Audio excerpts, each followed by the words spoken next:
Welcome back to another episode of the show, guys. With you is Ben, as always. Today I'm joined by Dom and Carey. Um, First of all, welcome to the show, guys. Appreciate it, brother. Yeah. Thanks for having us. Me, Dom, and Carey have actually been through the ringer today trying to set this up and make it actually happen. This is pretty awesome that it actually came through. They actually just started their own podcast called Beyond the Dispatch, which we're going to get to. Obviously, want to discuss it because just getting started. Already listened to the first two episodes. Super badass. You guys work really well together. You can definitely tell you're like best buddies, like from a long time ago, and For sure. it holds true. Secondly, you guys are like two of the nicest dudes I've met in this industry, so I can already tell it's going to go good. I appreciate that, man. It's definitely a good compliment. You guys, You don't know us that well, then. we're about to. My wife tells me I'm a dick all the time. Mine too. We'll get started. I'll start with you, Dom. If you kind of want to go, and Carey, you can kind of jump into whenever. But where are you guys from originally? Like, where'd you grow up? And just that, originally where you're from. What was that all about, and where it led you to? Yeah, for sure. So, I mean, technically, I can answer both of us because Carey and I are both from Mokina, Illinois. Literally grew up like 4 houses down from each other. Known each other since 6 years. 3 houses, actually. 3 houses. We literally known each other's motherfucker. Sorry.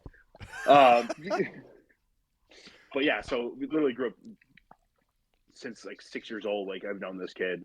And literally we just like grew up playing Army in like the backyard. There's a graveyard by his house. So like we spent majority of our time there, man. And they had like an old cannon there that we used to like mess around with and use as like artillery pieces and all that good stuff. We ran all around that neighborhood. Yeah. Was it kind of like a suburb area, or was it like big long streets or something, or how? Older suburb. Oh, okay. So yeah, we lived in like the old part of town. Yeah. So was it typical like middle school, high school like type of vibes going on, like, or was it a little rougher? Was it a little nicer? Like how'd that go? No, it was. We live in a real quiet area, man. I think Mokina has like a population of the size of like 20,000, maybe. But yeah, I mean, we pretty much knew everyone from like middle school to grade, like all that stuff. So even like to high school. Only time when we went to high school, we kind of joined like 2 different towns. So we graduated the class of like 1,000 kids. Oh, damn. Okay. Yeah. High school was big. Yeah. We were in like the working class area, and then the other town they were all white collar. And then you hate those guys, right? You're like, Right? Is that? I'm sorry if I missed it. Mokina, is it outside of Chicago, or where's that at? Because you guys both sound like you kind of have that Midwest accent. Yeah. We're about 45 minutes south of Chicago. Okay. Dude, what'd you guys do in high school? Like, was it just running around bullshitting, like sports or any of that stuff, or? Yeah, we grew up like playing football, like from like 6th grade on to high school. I continued in high school. Carey didn't. But yeah, we just typical shit, man. Like parties on the weekends, bonfires, stuff like that. I mean, we literally were almost in the sticks too. So you go to the next town south of us, it's like basically cornfields. Yeah, 15-minute drive, you could be in the middle of nowhere. Nowhere, yeah, for sure. So there's a few times like I've taken my Oldsmobile on like old farm roads, dude, and just gassed the fuck out of it. Almost killed ourselves a few times. Oh yeah. We my town it's 500. So like, but I can attest to that. Like we would do we called it back road, and everybody hop in a truck, you pick up some girls or whatever and some beer or whatever. You drive for like hours nowhere on these gravel roads, but we would go to parties that were out in the middle of nowhere, and we would meet all these kids from those towns that were like, they're like north of us or south of us. Like we called them city kids, but it's so funny because like now growing up, you're like 20,000's not that many people. That's a small town. So it's like, Yeah, Super right. small. yeah. So like, it's always funny seeing them come down and they're like, yeah, it's good. But 45 people, that's like I had that in my homeroom class. Right. We had it was like 10, 20 people in each class. So it was. And then I So went like, to you guys like knew everybody then, like to the what? T. So I went to Catholic school from kindergarten to 8th grade. They actually have a Catholic school in the town. And Okay. from 3rd grade, I think, to 8th grade, it was me and one other girl in the grade. And that was it. And they combined us with the grade below us and taught us together. So, and that was shit. only 3 people at the end. It was like 3 people. So, Your yeah, graduating class was like 3 people. it was I mean, it was crazy. That's awesome. And, That's awesome. I mean, I still know everybody in that town. And is it like, It's too big. I've only got 2 gas stations and no grocery store in my town. oh, there you go. Yeah. That's crazy. You That's pay Carey's twice dream. at the gas station. You just get your groceries there, but it's like $8 for a bag of chips. It's good. Yeah, old- right. Good old Casey's, baby. Oh yeah. They're everywhere there. Love it. Oh yeah. What so you guys, how was family life for you guys? For me, I came from like a big Italian family, man. So my family life was like hectic in the sense of like we're always busy. And you go to a family party, it's everyone's screaming, no one can get a word in edgewise, so you got to be pretty fucking loud. So growing up, like I was the baby of both sides of my family. My mom and my aunt, we were really close with like her kids. So I meant like that. On my dad's side, there's someone younger than me, but yeah, man. So like if I was at a family party, I was always the youngest one there. So I was always like super fucking quiet. Yeah. What And about he was you, always Carey? treated. He was always treated like the baby too. He was the favorite. Ooh. Uh, I grew up. I didn't really have cousins. Really, I had a couple on my mom's side that I wasn't close to. My dad's side, shoot, my first cousin was born in 2002, so 11-year difference, which is wild because my dad's one of 7, and we were all real close. Like that whole family all stuck around the same area, so it was pretty much like every weekend was an impromptu party on that side. Just somebody would drive by, see someone's car over at the house. We were in a real central location, so it was a lot of times at our place, but it was fun, man. I came from a working class family, kind of like what I was saying about the town. So, it was just a typical Midwestern upbringing. Never pushed college, never pushed, anything, just work and make a living for yourself. Yeah, I think that's missed on a lot of society now is that bond of cousins and uncles and aunts that were crazy and had these crazy ass stories. They're probably drinking a little too much. They're telling just the most obnoxious shit, or they say something weird to you as you get in your, oh yeah, they're oh no, that's my it's I was literally gonna say you described a rugby party. yeah. No, my family up in St. Louis, we weren't able to because I lived out in the sticks, like I said. So we would only go up for the big ones. The what is it? Christmas, Thanksgiving, and Easter. Everybody gets together, real big parties. Yeah, right. But it would be all day at split morning to noon at one family, and then noon to 8 or 9 at another family's. And it's exactly like you talked about. All the cousins are playing together. All the uncles and aunts are all together. It's kind of like what Dom said, though. We didn't really have the Italian aspect, but everyone's yelling and they get in stupid arguments. That's so fun, though. That's so fun to be around, and then it kind of dissipates a little bit as you get older. For sure. Yeah. What where do you guys go from there? I mean, so he talked about he went Coast Guard. I went right into working. I knew college wasn't for me, and I didn't think I was going to get into the military, which I wanted to do. I grew up chronic asthmatic, so I was like, well, they told me if I lie about that, it's a federal crime. So I was afraid to lie about it. So I went into workforce and just did kind of odd jobs for a while. Carey's All trades. he is. He's a jack of all trades, fucking gearhead. Dude's a fucking carpenter. Fucking did it all, man. He's a stud. Don't let him fool you. Dudes like that are underestimated, dude, because they get all these skills. Like, I did that too. I successfully failed out of college my first year. So then, like, I worked a bit before I joined the Army. But, like, I didn't do it as much. It sounds like, Carey, you were doing a lot of those different types of jobs. That's handy. Fix that shit. Call him. Sometimes they're dog shit jobs, but you still get through it and stuff. So it's like, oh yeah, right. Yeah. Carey was like a good old boy too in high school. So like, him and I would be in his backyard just like drinking, fucking sitting by a fire, and then we get a call from one of our friends. They went fucking off roading. They got stuck.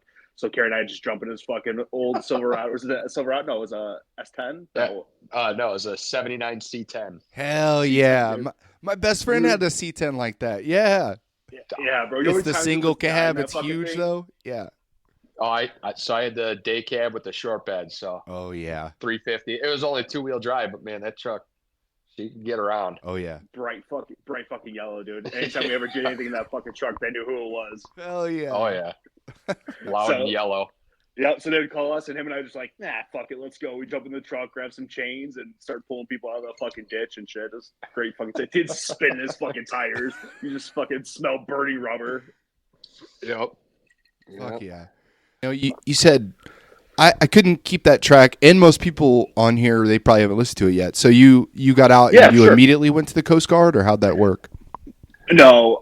So I did a few stints. I almost went into the Marines. This is like almost like junior, senior year. My mom fucking had a conniption. Long story. I got a tattoo instead of going in the Marines, and then high school finished. I went to do my EMT, went through the whole EMT thing, and it was just like something was like missing because my dad was in the Army. His dad was in the Army. My great grandfather was on the Arizona, so he was in World War I. And then I'm pretty sure my grandpa's brothers were in the Army. So we just come from like a long line of like military background. So I always had that yearning to serve. And that's when I was like, fuck it, I'm going to the Coast Guard because I wanted to go law enforcement. And I didn't have college. I'm not like a college kind of guy. Yeah. And I'm sure Carey's the same way. Yeah. So I was like, fuck it. Like I'm going to get 4 years of military experience, went to the Coast Guard, did drug interdiction in the Caribbean, which was a fucking great time. And also, actually, I'll send you some of the photos. I got some photos of me on a throne of cocaine. Hell yeah. Yeah, we'll put those up. They'll be up. Don't worry. Yeah, for sure. I'll send them right over. And then after that, I was a project manager for a little bit, and then that's when I went into law enforcement. What did the Coast Guard? I mean, obviously you did the drug interdiction, and I know you said you kind of did some running up in South Chicago. Yep. Did that prepare you for law enforcement? You think pretty well, or no? In a sense, I mean, you always get like that military bearing from like basic training, right? That probably helped me grow up a lot. So I think yes, in a sense of like maturing wise, but not for law enforcement work. We did drug interdiction. We did like basic boardings and shit in Chicago, but it was more like, do you have your life vest? Do you have your flares? Do you have this? Do you have that? And we did a few like boating under the influences or stuff like that, but it wasn't anything close to like what law enforcement truly is. Sure. Don't let them lie to you. All they did in Chicago was stare at the women sunbathing. We did that as well. Miss, you're putting on that sunscreen wrong. let me give you a hand. Yeah. And then they go, "Oh, where are you from? Or what are you in?" And he goes, "Coast Guard." And then they're like, "Oh, they would know. Get the fuck out of here!" Bright yellow, a bright orange boat pulling up. Yeah. What Carey, you know you did that for a while. Like he's doing that. You're doing just odd jobs or working, getting experience. What did you guys stay in contact pretty well like that, or like during that time? Oh yeah. We kind of always stayed in touch. I don't want to say we like drifted apart, but it was more so just like life paths were going in certain ways. I was in a relationship that was horrible. It was an only child, and she commanded all of my time. So I kind of drifted away in that aspect. And then I would say after that, we kind of started really reconnecting more. And really throughout, like we've always talked, but throughout this whole process, kind of like once both of us went through our ordeals, it's turned into, being like kids again, where we're talking every day. Sure. Well, I'm sure it only compounds when you both go through some type of, major life happening. That also builds that relationship for sure. Oh, for sure. And I think a big portion of it too is just being in different portions of our lives or different stages of our lives at this point. Things for me have like calmed down on the home front. It's stable and easy, and he's going through his stuff. He's not so wrapped up in the PED, not wrapped up, but like, working the nights and things like that. It's a little bit easier for us to talk. Yeah. Dom, you during that you get done at Coast Guard, you said you transitioned basically to or you got out, you kind of what happened in that transition out? Cuz I tried listening to it, and I was trying to understand, cuz I knew you went to the law enforcement, but there was a gap there, right, where you did project management? Yeah, so I was transitioning out. It was like my last year. I started testing for a bunch of police departments, bunch of like fire departments, stuff like that, because I had a mortgage at the time. I got engaged. I was getting married, so I was like panicking in the sense of like, oh fuck, what am I gonna do? Kind of like if people who are getting out of the military realize like, oh shit, I don't really have a backup plan. And the current police department I work for, I tested very high, but I haven't heard anything from them in like a year, and I was high up on the list. So I went through that moment of like, fuck, what am I going to do? So my mom actually sent me this link. It was like Boots to something. I can't remember what it was, but it was a program from like a local country station was putting on, where they would have you come on their radio station and they just ask you a bunch of questions, like what your qualifications are. And I got on the show and they put me on. So they're like, what do you want to do? I'm like, literally anything I could put my boots on, fucking tie those puppies up and get to work. Like, I don't care. And literally that day, this guy called me. He's like, hey man, do you want to be a project manager for this company in Frankfurt? I'm like, fuck yeah, man. Like, I'm in. So it's like kind of like that whole like fake it till you make it, right? Where I go to interview, I try to pad my resume as much as I possibly can, because I don't have any experience in project managing. Right. But he liked me, and I think he was more of like, I was organized and squared away at the time. So it was one of those things like, hey, we'll hire this guy, pay him cheap, and then we'll train him. So I was basically making about the same as I was in the Coast Guard with BAH and all that stuff. So it worked out perfectly for me. I think I just had a buddy who transitioned out. He was infantry, did 10 years, 11 years, something like that. And he just got out and immediately hopped into a job like that, where he didn't have any of the experience because he's fucking infantry.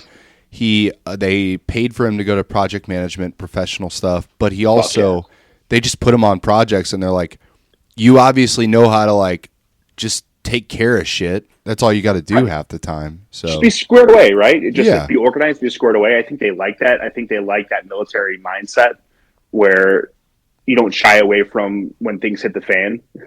What's up? Hey, baby. Here you go. That's so sweet. She's my little guest. How old? Bye, baby. She's 2. Is she your 4-year-old? She'll be 2. She'll be 3 in May. Yeah. Love it. That's a good age. My wife is 5'11" and I'm 6'2", so they're all just like massive. Like in their grades, they're the tallest kid, and and I'm a big dude. I'm just a big dude in general. So they're all. It's good. little guest spot. Yeah. 100%. But 100%. So yeah, I think they like that aspect of it, where they know you can handle yourself in stressful situations, and then you're also organized, you're squared away. So I think that's like a big thing they look for, because like a lot of these college kids, or a lot of these kids that are coming into this workforce now, like they never really had a real job where they had to like buckle down and put their nose to the grindstone type thing. Yeah, I think it's a lot of just hit or miss jobs and stuff like that. Carey, you're hitting all these jobs, and then where does that take you? Because I know it took you in a different direction eventually. How'd that road go for you? So I kind of always had that plan of like military or first responder. I have ties to the fire service. My grandpa was a Chicago fireman, so I grew up hearing stories about it and pretty much fell in love with it, right? But I found out you had to be a paramedic to do it, Yeah. and I didn't have any interest in being a paramedic. I was kind of like, medical stuff, like, no, thank you. So that's how I went down the road of the different odd jobs. I was a mechanic, worked a couple part-time jobs, and then I got a job as an insulator. I was a carpenter with them. Absolutely miserable. Well, my 21st birthday comes along, and Dominic here, I invite him out with a couple of friends, and it ended You're up good, being man. I'm just laughing because she is adorable. she is. Well, a little strawberry blonde, downstairs. or is that straight redhead? No, it's strawberry blonde. It's actually transitioning. Everybody gets so Yeah. distracted by her. Go downstairs, God, baby. she's cute. Yeah, she she captures everybody. That's so funny. Yeah. No, you're. So Yeah. my 21st birthday comes along, and I invite Dominic out and a couple friends. It was on a Wednesday, and we go to this bar, and it's yeah. I'm like, yeah, we'll just have a couple drinks, you know.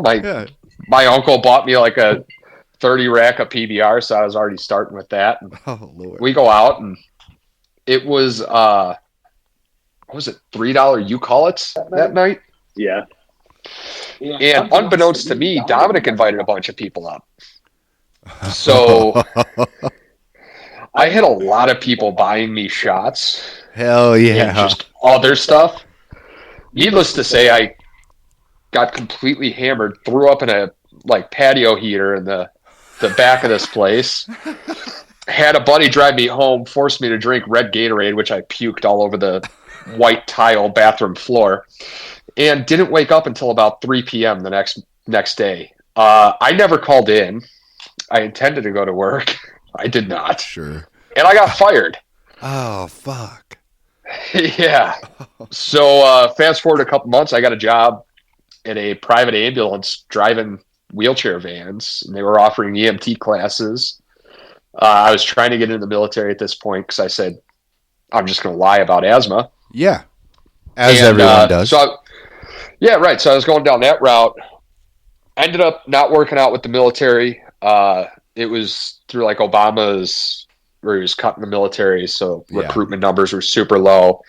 And I had some just absolute bullshit on my record. So I decided I didn't want to be a carpenter or a veterinarian assistant in the Army.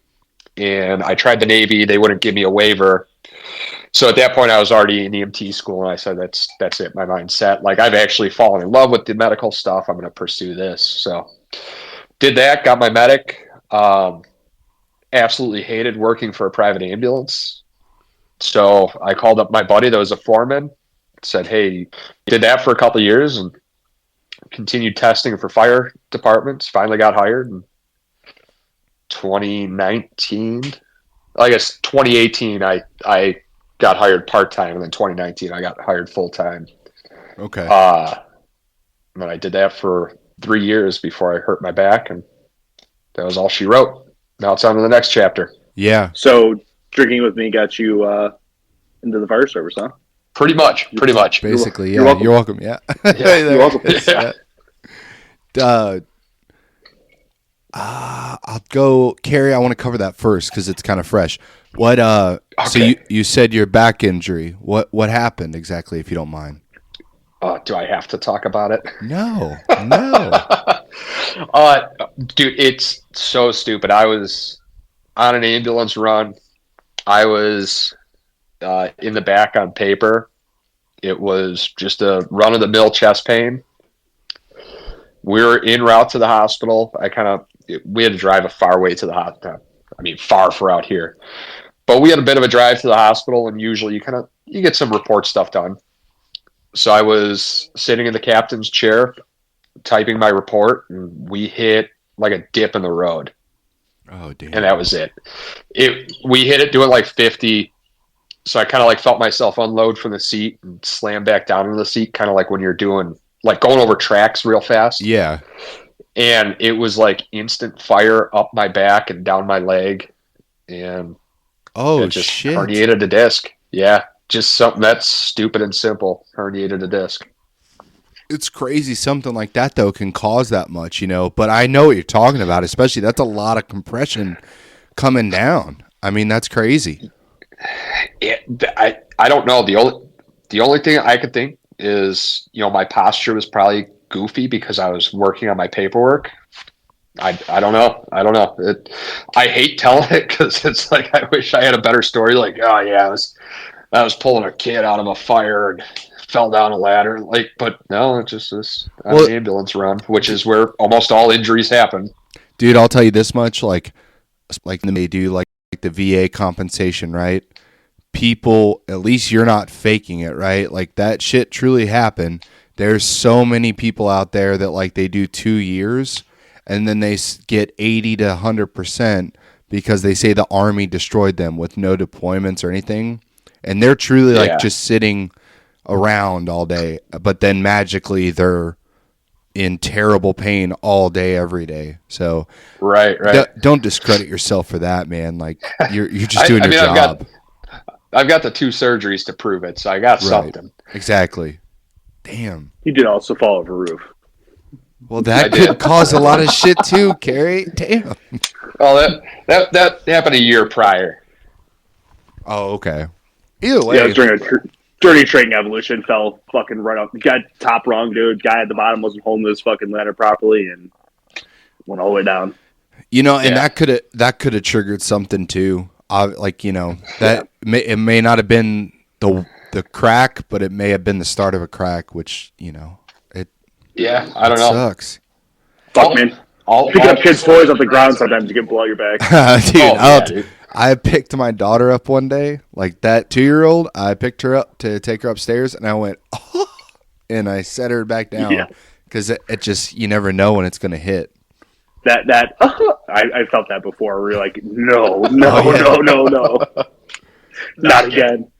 Dom, jump back to you. So you went through something pretty not similar, I guess, but you also went through ordeal. So you're on the police force. What goes down there? Like, tell me about your career a little bit with that, and then about my career or the career, and then what led to that? You know. Yeah, for sure. So I got called from my police department. They're like, "Hey, we want you." Went through the whole testing process, poly, background check, medicals, all that stuff. Left construction, went into police world, went through the academy, got back to the police department, did my whole FTO, then went to the street. When I was in the street, I had a few crazy encounters. I did get stabbed by a knife-wielding psycho. She was a sweet old lady. That's a whole story in itself. That's good. Oh. Yeah. So that was like my intro, like my first day by myself. Went to a call. It was a wellness check. Knocked on the door. She was waiting there. She came to the door finally. She tried to like entice me to come in. I was like, no, like just open the door. So as soon as she opened the door, she grabbed like a kitchen knife, like those like long kitchen knives. Oh, fuck. And just jumped at me with it, slammed the door shut. She takes the tip of the blade where my face is, and she's like scratching the glass, and she's like, "I'm gonna fucking kill you." I'm like, "I believe you 100%." So please put that down. So, oh my god! Oh yeah, man. So we went making entry. He was breaching the front door, fell into the door, and she was just like standing there with like a gas can and a lighter, and she was trying to light it on fire. So she was trying to like torch us all up in flames. So the guy that fell in has like the door frame around his shoulders. And he goes and knocks it out of her hand. And then she grabs like that knife again and she like slashes at him with it. It comes across his chest. And I'm like, dude, he just got fucking stabbed. So my sergeant is in front of me with a shield. And I lean over his shoulder and I deploy my taser, dude. I hit her square. And she just looked at me like, let's fucking party. And I'm like, she's a one tough chick, dude. So I'm holding this thing down, dude. I'm holding the taser down. I'm juicing her. She's not doing anything. So I'm like, forget it. So I throw my taser down and I go to grab her. Well, when I grab her, I grab a probe, and then it just starts going. I'm getting juiced up my left arm. I'm getting tased. My sergeant is wrapped up in my wires. There's a break in the wire, so he's getting tased, and she's not. So we finally get her to the ground. He gets on top of her with the shield. She's on the ground. She's trying to stab him around the shield. Still, she was like one tough chick, man. One tough chick. So we finally get her hooked up and headed out. But on the way down, when I grabbed her, the knife went into my left arm. So I saw the knife. It was dirty as fuck. And all I kept thinking is like, I have AIDS. I have AIDS. I have Yes. AIDS. I have AIDS. And like repeatedly in my brain, like I have AIDS now. So afterwards, my buddy like dragged me out of the house. He like ripped open my shirt, and it was like a small little cut. It wasn't anything big, but that was like my intro into law enforcement, like my first day by myself. That's fun.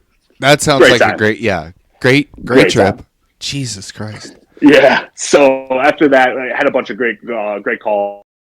And then I tore my labrum apprehending a domestic violence offender. So I had to do surgery, went through all that, recovery, tested for SWAT, got onto our SWAT team because it's like a county Sick. SWAT. Right. So I was on SWAT, and then the investigation spot opened up. So I jumped into Dick's as a detective, and then I did that for about 3 years. And then our tax spot, which is like guns and drugs and gangs and all that stuff, opened up with like one of my really good friends. And he's like, dude, you should put in for it. I'm like, buddy, it's like a demotion. Like, how can I do that? And I was like, you know what? Fuck it. Because like I have to do like 30 years, and I'm only like at that time 6 years into my career. Oh wow, like, yes, you've done right. it. Yeah. So I was like, I'm not sitting behind a desk my whole life. Like I still need to be out on the street. So Yeah. I put in for it, got it, and then fuck man, 3 weeks later I get shot in the face. It was a great time. I want to hear the shot in the face story, obviously. For sure. We're going to take a quick break. We'll be right back after this little pause. Let's get it. Yeah, so I can't talk about the case because it's still ongoing. I can talk about the moment I get shot and on from there if you'd like.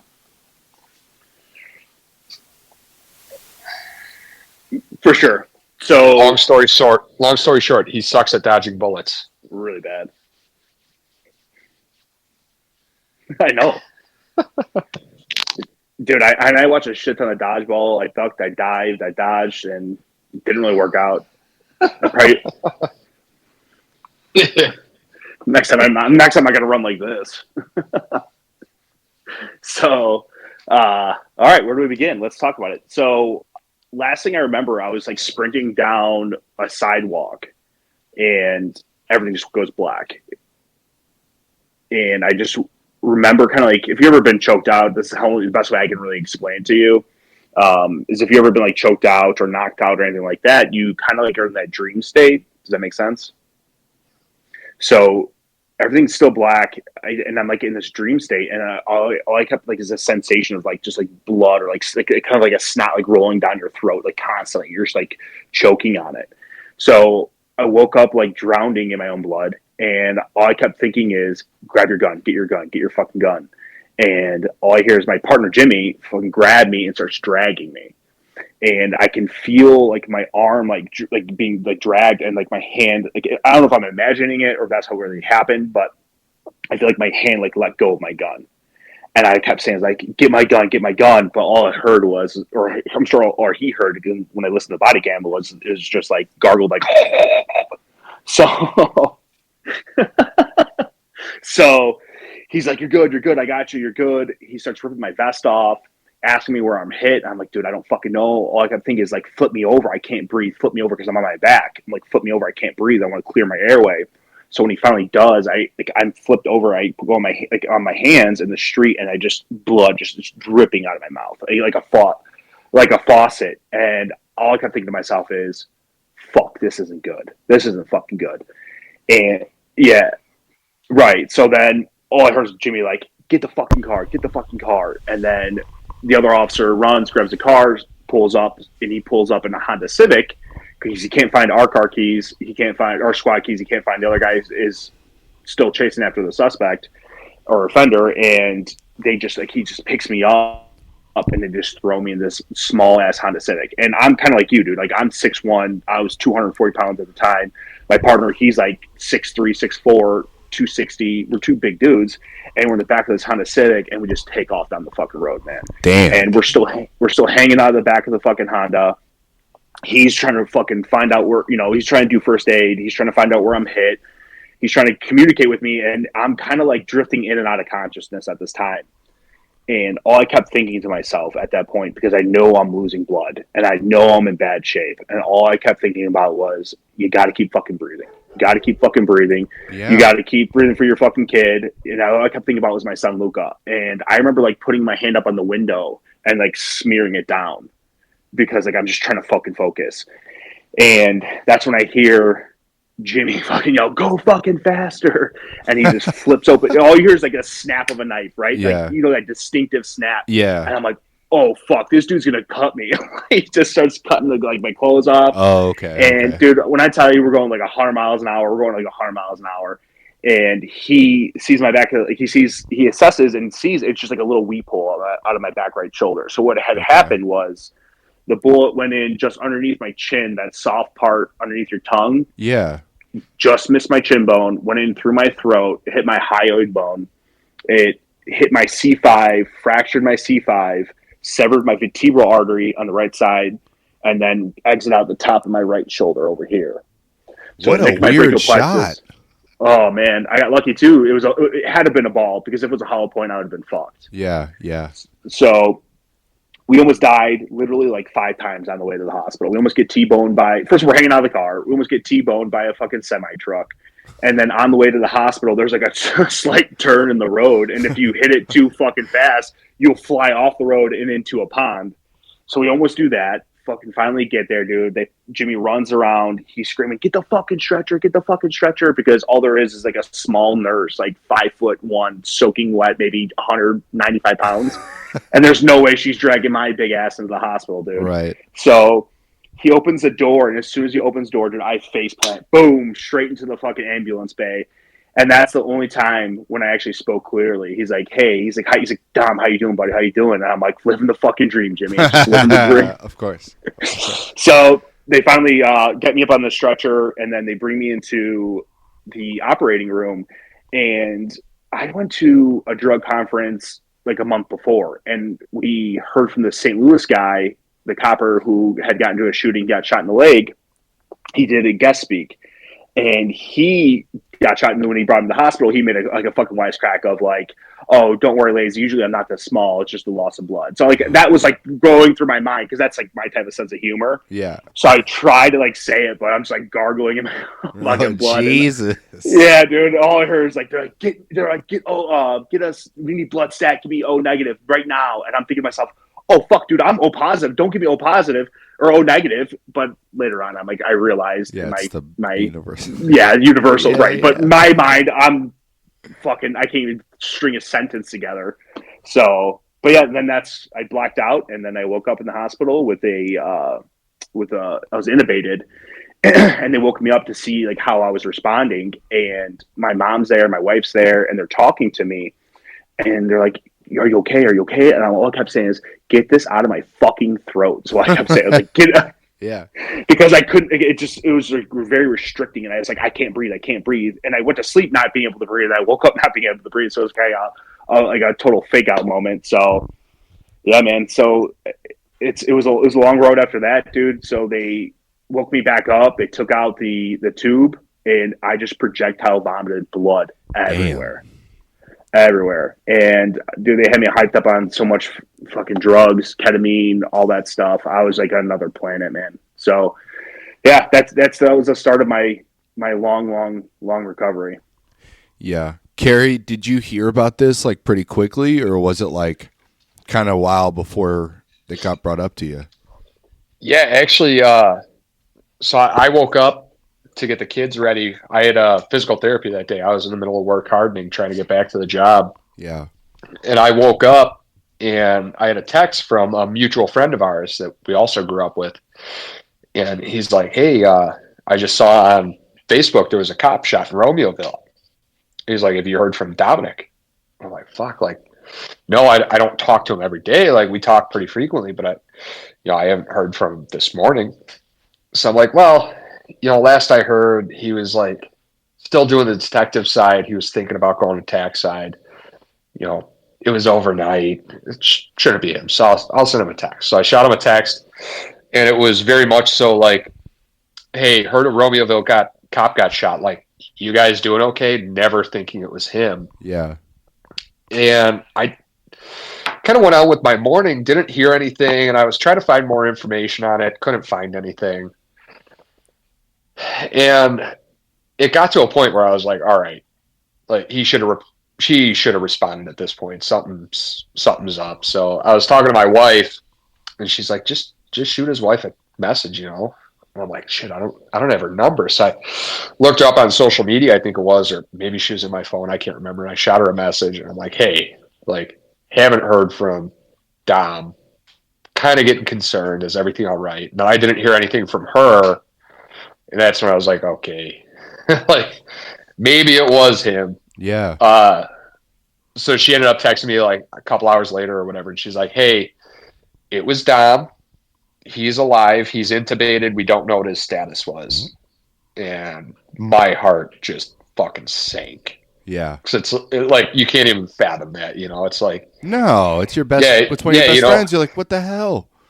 Right. Well, and it's not like you get a text like, hey, your buddy was in combat in Afghanistan and got hit. You're like, oh, okay, like I could see that. It's like, no, he was in a suburban town as a cop and got like, yeah, it's kind of a seedy suburban town, but you don't expect that news. Yeah. Just like the odds of it all and everything. It was like, holy shit. But yeah, so then it like, I don't know, a couple days later, I finally heard from him. We were going to go visit him in the hospital, but I'm like, if I know anything, Dominic doesn't want all these people around him. Yeah. Like, he wants his family there and doesn't want outsiders. So I'm like, I'm going to give him his space. Like, wait for him to text me. Like, I felt bad. I had such an urge to go up there, but I also know how I'd be, and it'd be like, please don't visit me. Just like, let me fucking sit here for a little bit. Let me get home. But damn. So that's a giant, pivotal point for y'all. Carey, you're already working on your physical therapy and stuff, trying to recover from all that. Dom, you obviously said the road was long and hard. So where does that put you guys at that point? Like, were you able to go back to the force, Dom?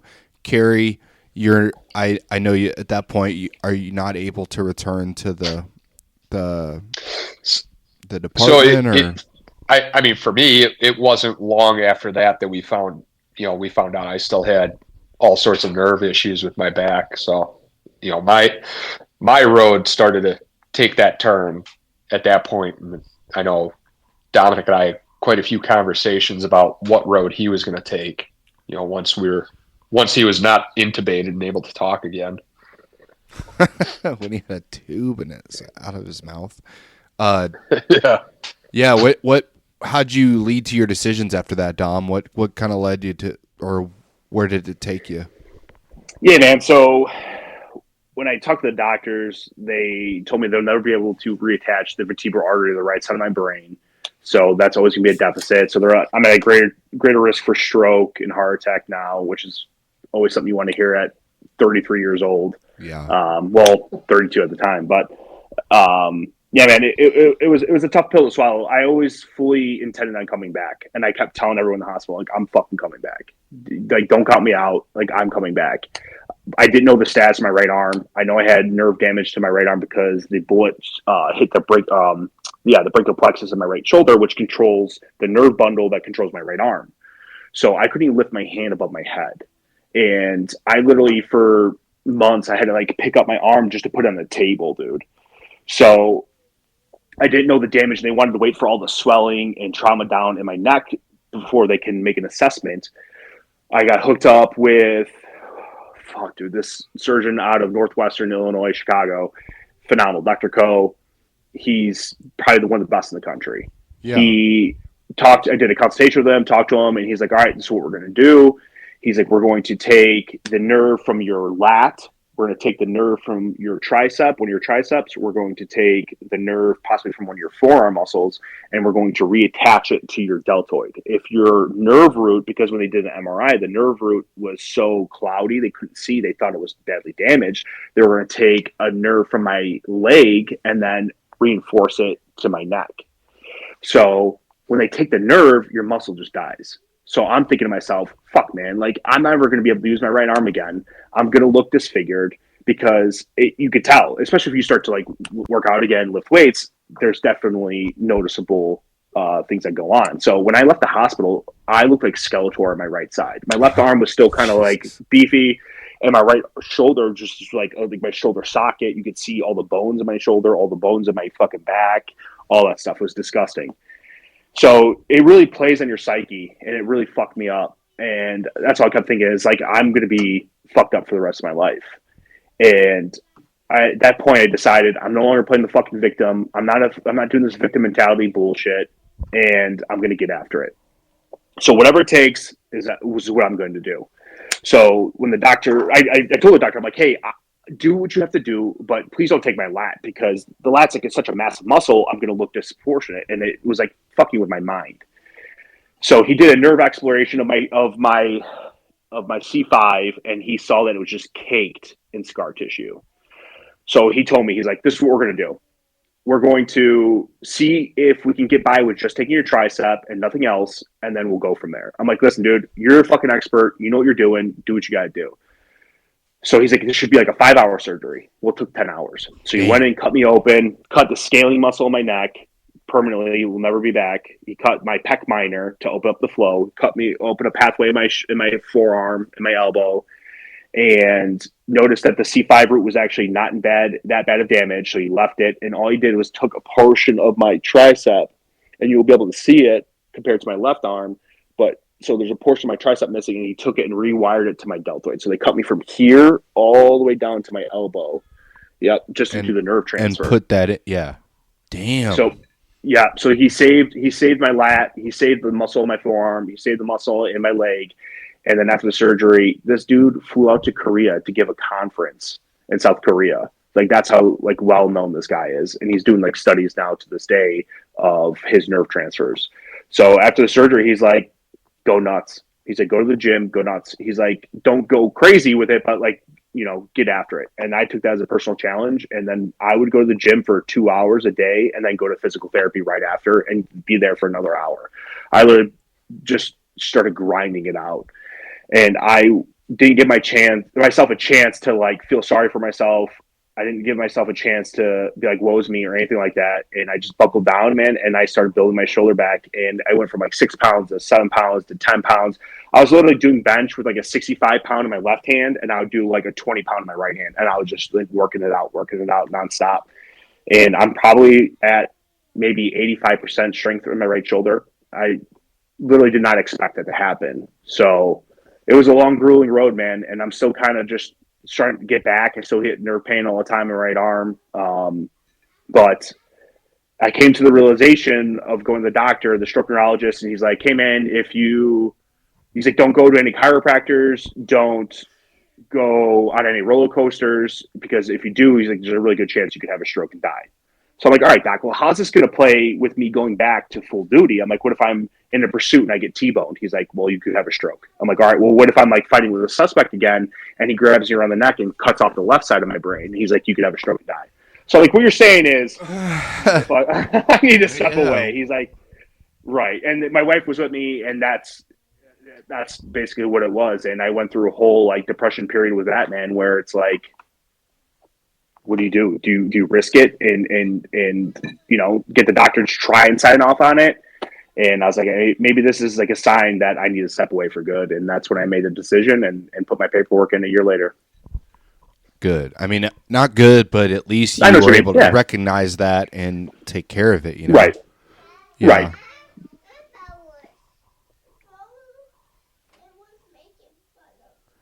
Cut it out, Bo. Go downstairs. Go. I'll be down in a minute. I know. His back hurts. I should tell him your story, and then he'll know. Right. And then exactly. Maybe it won't hurt as much. No, see, that's a hard-ass pill to swallow, though, is to at least accept that and go with it. Yeah. Damn. So what? You have my mind set up like this is what I want to do, right? I want to Yeah. go in law enforcement. I legitimately that was my goal. It's like I wanted to help people, and that's going to be my career for the rest of my life. And it was just taken away from me, right? In a sense, so I could sit there, wallow in self pity, and beat myself up over it, or start a new chapter. And that's what I decided to do. And that's how Beyond the Dispatch started. Is I went back, I got back from the gym one day, and I'm like, you know what? I still can be in this realm in a sense. I can still give back in a sense, and this will be my new path. This will be my new chapter, and that's when I called Carey, and that's how BTD started, man. Hell yeah. So, Carey, you like jumped in head first with him, like you were already pretty like hell yeah about it, or what Oh did it yeah. take? Yeah. Oh yeah. It literally took him no time to convince me. I'm like, Good. you want to do Good. something? I like taking on projects. So he's Yeah. like, hey man, you wanna get involved in this project? And I'm like, say no more. Say no more. What is it? Oh, a podcast? Oh God. But yeah, let's do it. Okay, go. Yeah. Didn't what? So you get that set up, and you're like, we're gonna do this, and I already see that you guys like got your own studio, you got the right equipment and stuff.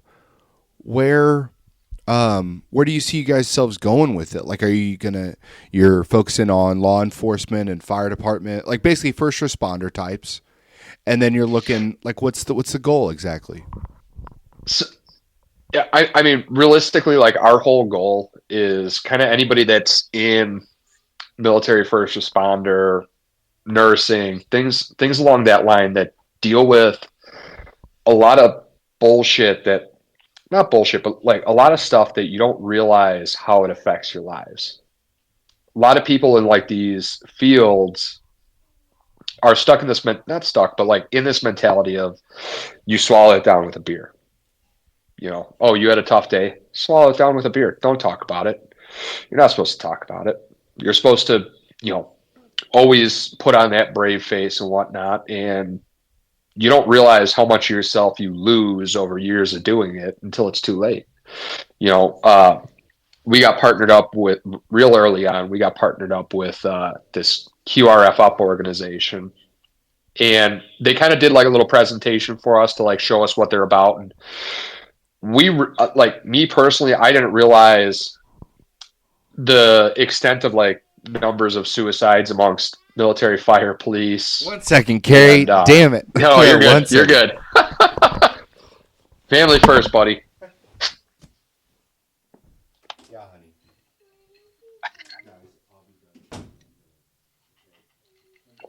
They're over it. They're like killing themselves down there or killing each other.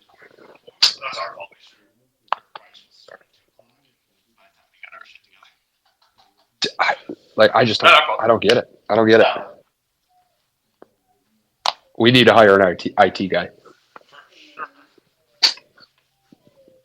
Put that ad up on LinkedIn. Hiring audiophile. For like $5 a month. Yeah. Listen, we can't pay you now, but if we make it big, we'll be able to pay you. Promise. Yeah. Do you take IOUs?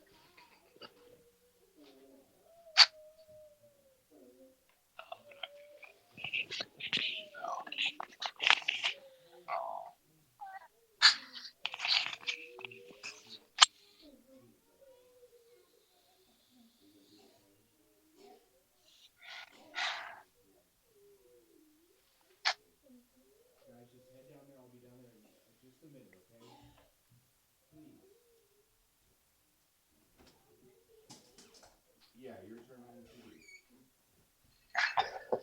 TV. Your turn.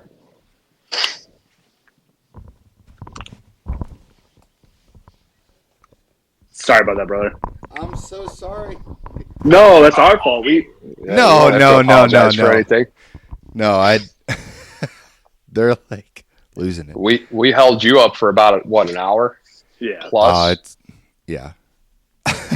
No, I'll jump right back into it. I think I got him chilled out with promises of ice cream. So Oh, there you There you go. go. Our move. Yeah. Our move, brother. yes. No, you said you got it going, and then you actually paired up with what was it? QRF Up. Yeah, so they found us, QRF Up organization. They're solely dedicated to reducing suicide rates amongst military and first responders. But it was kind of eye-opening when we were talking to them. We kind of did they did a presentation with us. And I didn't realize that 90% of all suicides in the U.S. are military, police, and fire. I knew they were high, like my own little micro universe. In like the fire service, I know. Same, yeah. You're always I didn't know hearing it was about that it. high though. Neither did I. So yeah, it's just been like eye opening in that regard. And, kind of just excited to go down this path and hope that it does kind of break into that stigma of not being able to talk about everything. And Dominic here, he can attest to how beneficial it is to actually talk about the shit that you dealt with rather than bottle it up and realize 20 years down the road that you're not the same person you were. Absolutely. At least the guys I've talked to, and then I've heard it on other ones, but when dudes open up about what they went through, whether it's small or big, it's therapeutic as hell, and it gets a point across. And if you can help anyone, I have my own details about that, but I'm sure with what you guys are doing, you're going to reach people. Like, we already talked about the numbers you guys are putting up, and those are great. Like, I think you're reaching people in the right way. So it's a good thing. Yeah, for sure. And Carey and I talked about this before. It's like, if we could save one person, it's all worth the amount of time, the amount of money that we put into this. And there's just so much more that we really want to do with this. We have some pretty big plans for the future. We know we want to start raising money with the police force. I know we have like a fraternal order of police where I was a vice president of it, where we actually would buy Christmas gifts for needy families in the neighborhood or Thanksgiving dinners. And we kind of want to take that concept and bring it into Beyond the Dispatch as well. We want to give back as well to the community. We also want to show people that we are human as well. We have a sense of humor. We like to joke and drink and have a good time just like everybody else does. So yeah, we want to spread awareness for suicide and, open conversations, because that's what you need. But we also want to show the lighthearted side of first responders, military members, and all that stuff. Because I guarantee you know how it is. You get into a group of guys in the Army and it's just like instant ball busting, giving each other a hard time, but it's all in good fun, man. That's what we want. We want to show that as well. That's why we really base our episodes of like just a free flow, give each other a hard time, but also not be afraid to get into the nitty gritty and talk about how things kind of mess with you. And in a sense, like this right here is therapeutic to me. I don't know about you guys, but this is like amazing to me. Like, I love talking with like-minded people like you. You're a great dude. And I think this could also help other people open up as well. Yeah, I think it, I definitely think it's going to help people open up, and I'm glad that I can at least talk to you guys about all this stuff, about what you've been through and then what you're planning to do, because that's like my big push right now, is to get people to listen, because it's to y'all, because it's going to be awesome. I know you already got some shit lined up. It's going to be great. I can't thank you guys enough for coming on here and talking to me about everything. This was super awesome. The pleasure's ours, man. I would have never guessed somebody would ask us like, hey, can you do an interview for me? Like, that was never even a thought in my mind. Oh, no. I figured it was so good. I was like, I really hope they respond, because this seems like badass. And then you guys responded pretty quick, and I'm like, oh, hell yeah. Hell yeah. I have a lot of family. I wouldn't call them family, but I call them family. They're like very close to my family. They're all St. Louis firefighters. Right. So never had the police, not really big police guy, but no. You do now, buddy. Yeah, exactly. I got Dom. No, but I always, around the deer camp we have every year, and those firefighters are out there, and I always thought they were the heroes, like they think the military's cool. I think what you guys, like law enforcement and firefighters, I think it's just the craziest shit ever. So hats off to you guys. Thank you for coming on. Thank you for making this project, and I can't wait to see where it takes you. Hey, thanks, man. We appreciate you, and we appreciate you having us on, man, for sharing our stories because it means a lot to us. For sure. No problem, guys. Thanks, guys, for tuning in. We'll see you next time. Have a good one.